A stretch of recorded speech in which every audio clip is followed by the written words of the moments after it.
Next question is discuss the convergence of series summation n varies from 2 to infinity 1 over n into log n raised to power n where p is greater than 0 and hence show that integral 2 to infinity dx over x log x raised to power p where p is greater than 0 converges if and only if p is greater than 1. Its solution: consider un equals to 1 over n log n raised to power p, as it is function of n can be written as f of n. Now we want to find f of x. So here instead of n, if we take x, we get f of x. So replace n with x, we get f of x equals to 1 over x log x raised to power p for x greater than equals to p. X is replacement of n. So for n means n greater than equals to 2. Why we had taken 2? Why not 0 and 1? See how. If we take n equals to 0 here, the series will be infinity. And if we take n equals to 1, log 1 is 0, 1 over 0 is infinity, series become infinity. Also summation is starting from 2 to infinity. So for x greater than equals to 2 and p greater than 0, f of x is positive and monotonically decreasing. If f dash x is less than 0, then the function is monotonically decreasing. Clearly it is monotonically decreasing. So Cauchy's test is applicable here. We need to find integral 2 to infinity f of x dx. Again two cases arises. Two cases will be there when p equals to 1 and when p not equals to 1. Case first, when p is not equals to 1. Since the term was f of x equals to 1 over x into log x raised to power p, so integral 2 to infinity f of dx becomes integral 2 to infinity log x raised to power minus p into 1 by x dx. We know the formula: integral of f of x raised to power n into f dash x dx is f of x raised to power n plus 1 over n plus 1. Here if f of x is log x, then f dash x is 1 by x. So its integral become log x raised to power minus p plus 1 over minus p plus 1. Limits on right hand side 2 to infinity.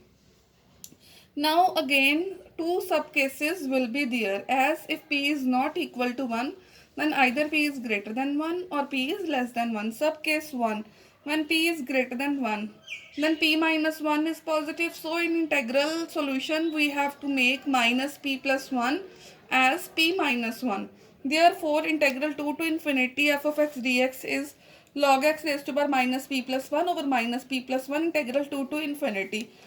For making it as a p minus 1, taking minus sign common from these two, we get in denominator become minus 1 over p minus 1, and in numerator if we take minus common, it become log x raised to power minus of p minus 1.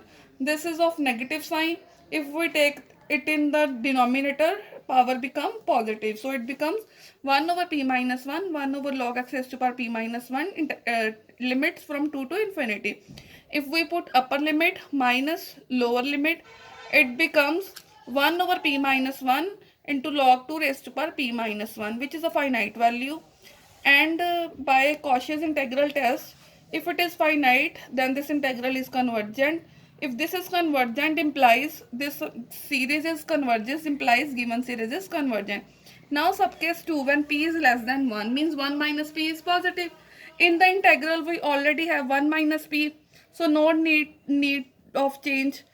Therefore integral 2 to infinity f of x dx is 1 over 1 minus p, as minus p plus 1 can be written as 1 minus p into log x raised to power 1 minus p, limits from 2 to infinity. Next step is put upper limit minus lower limit. Infinity minus something is again infinity. By Cauchy's integral test, if its integral comes out to be infinite, then this integral diverges, implies given series diverges.